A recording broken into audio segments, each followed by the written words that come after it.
Welcome back to the Kudlow Report. House Majority Leader Eric Cantor, Republican of Virginia. Mr. Cantor, welcome. As always, let me just take a moment and play some sound. President Obama calls you out for not allegedly allowing a vote in the House. Please take a listen. Eric Cantor said that right now he won't even let this jobs bill have a vote in the House of Representatives.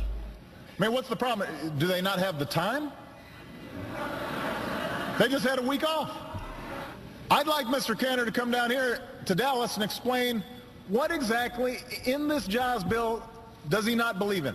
What exactly is he opposed to? All right. What's your reaction to that? He's saying you won't let you vote. Did you in fact say no vote in the House? When asked, are we going to bring the president's bill up, I said, I reject the president's all-or-nothing approach to his bill because, frankly, there's some things in there that the Republicans in the House, and I would say most members of the House, beyond even Republicans, don't support, and don't support increased taxes.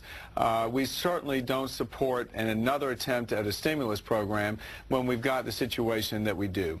So there are some things in the president's bill that we do agree with. We do agree with an attempt to try and roll back some regulatory reform. He mentioned that in his speech when he came to the joint session of Congress. We're doing that each week. The president also talks about free trade agreements, and we want to do that. The president talks, and we'll hopefully do that next week, Larry, and the president talks about some other things that we can do on the tax side together for small business. Those are the kinds of things the president has proffered, but his all-or-nothing approach about his bill or nothing, I think is not the way that anyone does business. If the president's serious about working with us, let's get down to business. Let's stop the politics.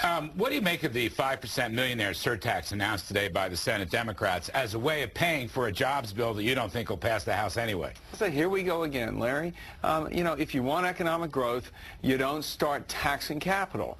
I mean, we really are in a situation where we're on the precipice of falling into the gulch of having no investment.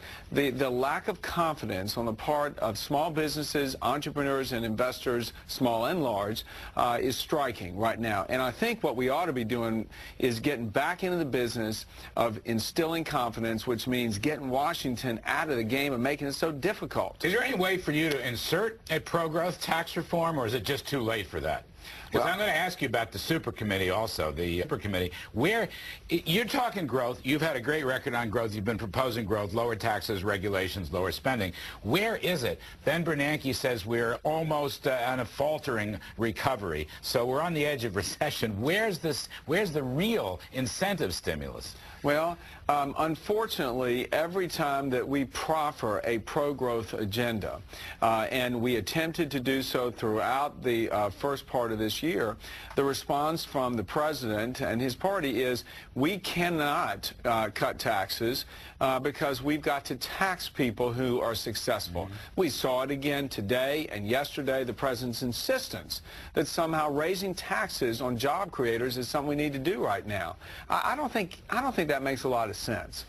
One other thing, this jobs, talk about jobs war, the China currency manipulation bill that may pass the Senate.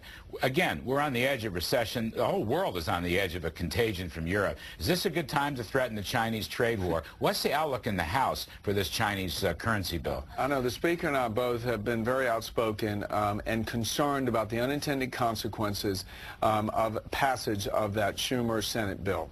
I don't think right now it's wise for us to go into this without knowing what the consequences are for the impact of people here in this country on consumer prices and the rest. It's too hard to do business here.